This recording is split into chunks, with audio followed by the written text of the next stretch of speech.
The other day was Veterans Day, and I was given the honor in my hometown of Englewood, here in New Jersey, to speak to our veterans and to our active men and women in uniform in our town. And I said to them, I have no right to speak to any of you.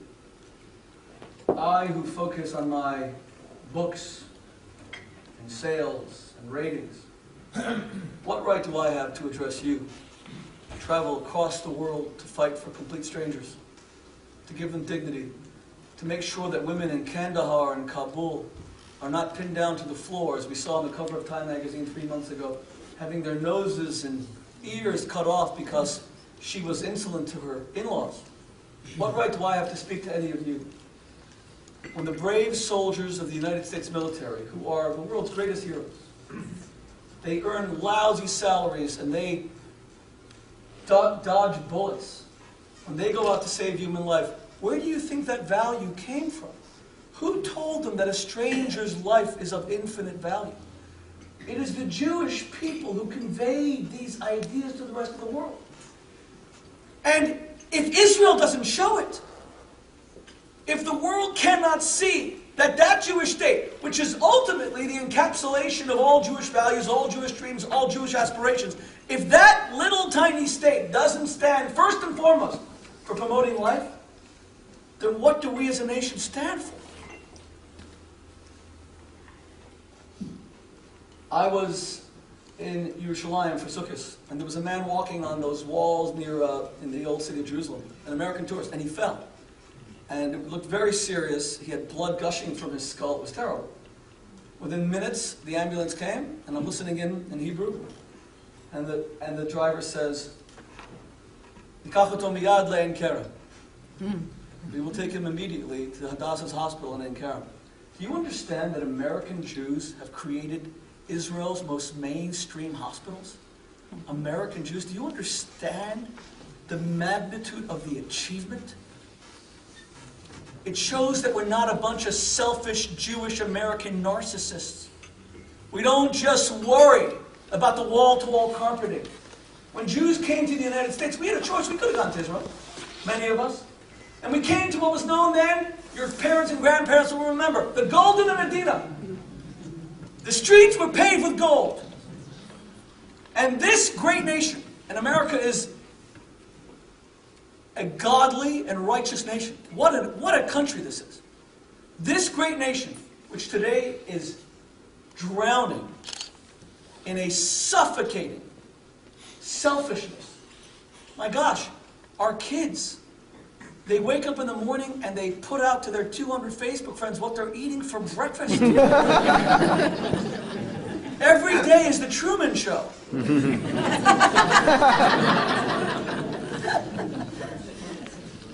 This great nation that was built on sacrifice, it was built on selflessness.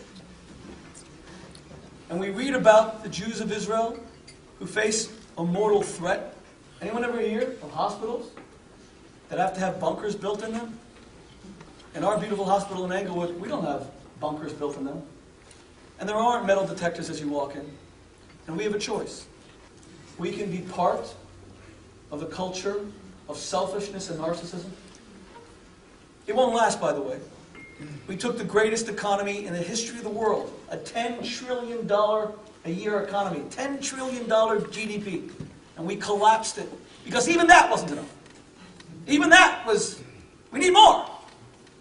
All the homes we had, not big enough. The cars we had, not new enough. We can choose to live that way, or we can understand that prosperity is designed to breed humility. You know, in today's Torah reading, I have to tell you, there's one word that it only appears once. It's a beautiful word. You should try to remember it in its original Hebrew. The word is katonti. I have been humbled. Jacob is fleeing from Esau. He's about to confront him again, and he says to God, you know, when I crossed the Jordan River, I had nothing. I didn't have a shirt on my back. And now, I am now 2 camps. And I have sheep and goats. I'm very wealthy. What happens to most people as they become wealthy? They become arrogant.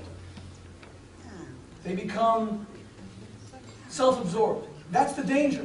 But Jacob says, I know that this is a gift. I have therefore been humble. Katonti.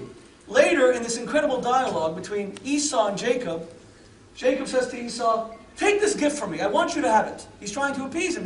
He's scared. And Esau says, no, my brother, I don't want to take the gift. Because yesh li rov, I have so much. I have tons. And Jacob responds and he says, no, I want you to take the gift. I don't have tons, but yesh li kol, I have everything I need. Not excess, but everything I need. My friends, we know that as American Jews, we have, thank God, all that we need. And those who, like Esau, still want more and more and more, and become voracious, and they become insatiable. You know, I see it as a malady that's beginning to affect our self-esteem. To return quickly to one of the great questions of American culture that I mentioned before, no one can explain today why it is that women are more successful than ever and more unhappy than ever. If you remember, Time magazine, May 2009, last year, did an entire cover story about it. 3 out of the last 4 secretaries of state were women. Today, 60% of all college degrees are earned by women. Anyone who's a teacher in elementary school here will know that the boys can't even compete with the girls anymore. There's a crisis in trying to get the boys in school just to get the same grades as the girls. So amidst this phenomenal outbreak of success, why are there skyrocketing levels of female unhappiness and depression? If you read the Time magazine cover story, there were like 3 competing theories, each canceling the other out. I want to offer you an idea about this for a moment. One of the most important Jewish values, and it comes from this word, Yisrael, he who wrestles with God, is this. I believe that in America, we live under the tyranny of perfection. Let me tell you what I mean by that. The tyranny of perfection is where a perfect ideal is held out before you at all times, and you're compared to that perfect ideal, and you're expected to somehow measure up to it. So, for example, our Christian brothers and sisters worship a perfect God. Jesus is divine. If you even suggest something innocuous, like he married Mary Magdalene, as Dan Brown said in the Da Vinci Code, our Christian brothers and sisters will take offense. That is sacrilege in the religion. And I debated Cardinal Theodore McCarrick, the Cardinal Archbishop of Washington, D.C. This is on CNN on Good Friday. And he said, the book is terrible. I said, well, I understand that the book doesn't follow Christian orthodoxy, but why are you offended by it? And he said, Rabbi Shmuley, do you not understand that if you suggest that Jesus needs the love of a woman, you're saying that he's incomplete. You're saying that he got lonely. A perfect man would never get lonely. Which is why so many of you are married to perfect husbands. But it's not only Christianity. Our Islamic brothers and sisters have the same thing. If you caricature the Prophet, as some did in Holland, you might spark riots throughout the world. You can't be critical because the Prophet was perfect. But even the Buddhists believe this about the enlightened one, about the Buddha, that once he became enlightened, he also became perfect. It's true also in American history and hagiography. When I was a little boy, they told me that George Washington was so honest, he never told a lie. And the net result was, when he one day chopped down a cherry tree and his dad said, hey, who did that, George? He couldn't lie and he confessed to it. Abraham Lincoln was so perfect that when he was once overpaid a single penny by a storekeeper, he trekked the Sahara, he built a rocket ship, and he went back to Neptune to return it, because Honest Abe got imprinted on our penny because he returned that penny. Martin Luther King, arguably the greatest American of the 20th century, who returned this country to its founding ideals of true human brotherhood and equality. We were told that he was perfect, until one by one, all of these illusions were shattered. In 1987, a book was published called American Sphinx that revealed that Thomas Jefferson owned 155 slaves and impregnated one of them named Sally Hemings, and they had 6 children together. My gosh, the man who gave voice to the human aspirations for freedom did that. We discovered that George Washington, written by the same Joseph Ellis, in his book, His Excellency,